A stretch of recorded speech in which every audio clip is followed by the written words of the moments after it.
अभी हम पहुंचे हैं यहाँ पे।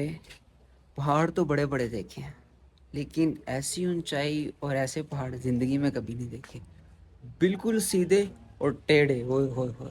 अल्लाह अल्लाह करके ऊपर पहुंचे हैं। और मैं ये सोच रहा था कि ये ऐसा रास्ता जाता है, ये खानका है एक, दरबार शरीफ है यहाँ पे, तो ऐसा रास्ता जाता है, तो यहाँ पे लोग कैसे आते होंगे। लेकिन जब आकर मैंने उसके अंदर का मंजर देखा है, मेरी आंखें खुली की खुली रह गई हैं। चलें आपको भी दिखाता हूँ। बेसिकली ये एक इस्लामिक सेंटर है, मिनहाजुल कुरान का। नाम इसका है छतड़ी शरीफ। ये सारा इनका सीटिंग एरिया है, और इसके अलावा ये एक सेपरेट रूम है सामने, इसका आपको विज़िट करवाते हैं। ये बिल्कुल जैसे पेशावर का कल्चर है, उसी पे इसको डिज़ाइन किया गया है। ये अभी सिर्फ एक हॉल है इसका, जो मेन एंट्रेंस के साथ है बिल्कुल। और ऐसा आलीशान महल है ये कि जब आप इतना ऊंचा पहाड़ चढ़ के अंदर आ गए ये देखते हैं, तो वाकई लगता है हम तो जन्नत में आ गए हैं।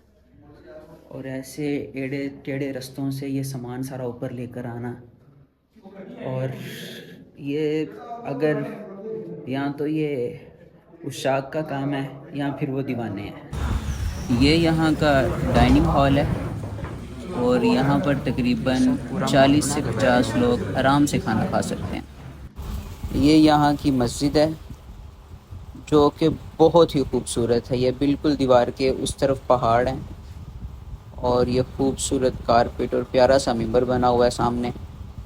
और ये साइडों पे ये जो आपको शीशे की छत नज़र आ रही है, ये गालबन वो मलका सबा वाले किस्से पे इसको डिज़ाइन किया गया हो शायद, क्योंकि दिखने इसको देखते ही फ़ौरन ज़हन में वही किस्सा आता है, हज़रत सुलेमान अलैहिस्सलाम का और मलका सबा वाला।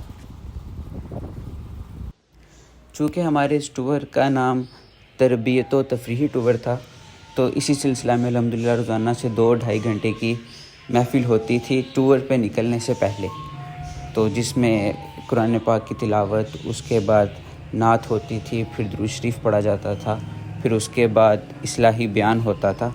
तो यह भी उसी सिलसिला में यहाँ सब साथी जमा हैं, और जैसे ये होगा उसके फिर दुआ के फ़ौरन बाद इंशाअल्लाह हम अपनी आज की मंजिल की तरफ निकलेंगे। ये हमारे रूम्स हैं, जो हम जितने भी लोग टूर के साथ आए हैं सबको दिए हुए हैं इन्होंने।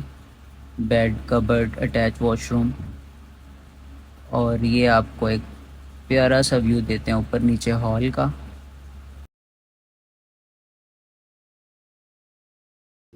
पीर साहब का भी रिसेंटली ऑपरेट हुआ था, जिसकी वजह से वो खानका पर मौजूद नहीं थे, और मुज़फ़्फ़राबाद सिटी से फिर वो स्पेशल अपनी ज़ियारत करवाने के लिए और हमें ये शर्फ़ बख्शने के लिए तशरीफ़ लाए थे।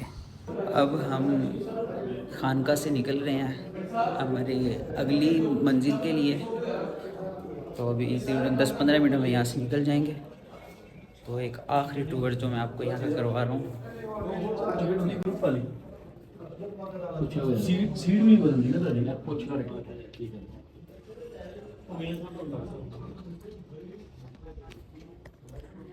ये जो हमारी इस खानका छतड़ी शरीफ, इसमें हमने अल्हम्दुलिल्लाह 2 दिन स्टे किया है, और बहुत खूबसूरत जगह है, लोकेशन भी बहुत ज़बरदस्त है, और बहुत मज़ा आया। और यहाँ के जो हमारे मेज़बान थे वो पीर सैयद महबूब शाह काज़मी साहब थे, उनकी सरपरस्ती में है ये, और उन्हीं ने तमीर करवाई है खानका। और अल्हम्दुलिल्लाह इन्होंने बहुत हमें खिदमत करवाने का मौका दिया इन्होंने, और अल्हम्दुलिल्लाह हमारा ये एक्सपीरियंस बहुत ज़बरदस्त रहा है। और हमने सोचा भी नहीं था कि इतने सीधे पहाड़ चढ़ के अल्लाह पाक ने किसी अपने बंदे को इतनी तौफीक दी होगी, जिसने ये जन्नतनुमा महल बनाया हुआ है यहाँ पे। इस खूबसूरत और मुनज़्ज़म टूर का जो सेहरा है वो जाता है जो इसके ऑर्गेनाइज़र हैं जनाब असगर साजिद साहब। तो बहुत ही अच्छे इंसान हैं और बहुत ही पोलाइट हैं, वैसे भी टीचर हैं, और इनका अगर हम शुक्रिया ना अदा करें इस टूर के लिए तो ये ज़्यादती होगी, और ज़्यादती हम कभी नहीं करेंगे इंशाअल्लाह।